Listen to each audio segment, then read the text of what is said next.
So after we checked for toe mohawks and puppet boomerangs, and we made sure that the doggy is standing comfortable on all fours, or sitting whatever position is she prefers. The main thing is she doesn't have any kind of foreign objects and tangles and mats in between the toes and the paw pads.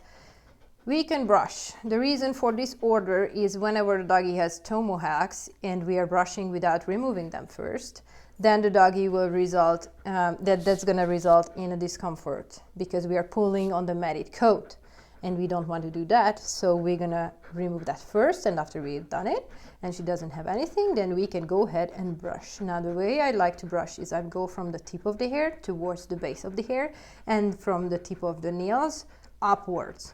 The reason for that is I always want to make sure that I'm working on less hair at a time and the least possible hair at a time.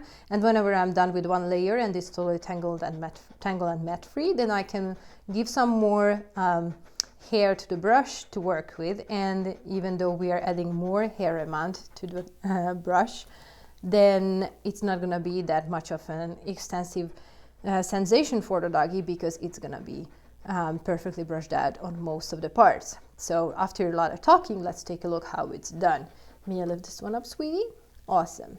So we are going from the tip and we are going a little bit higher up, and then we can make sure that we are going gently and there are no tangles and no mess. Hold on.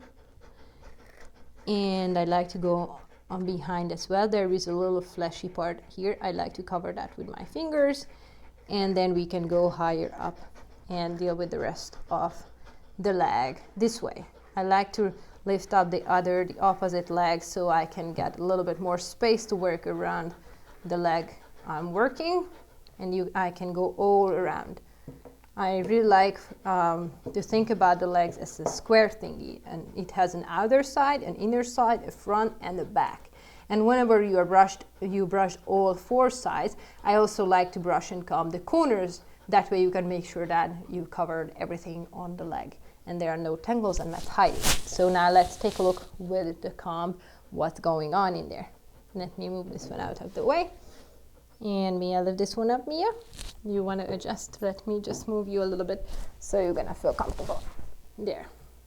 I felt whenever I was trying to lift up her feet, I felt that she's putting weight on there, telling me that, hey, I'm not adjusted properly. So that's why I moved her, and you can do the same thing with your doggy whenever he or she is not giving you an easy job lifting the feet up. That always means something is going on. So you should stop and assess what's going on and then make a new plan.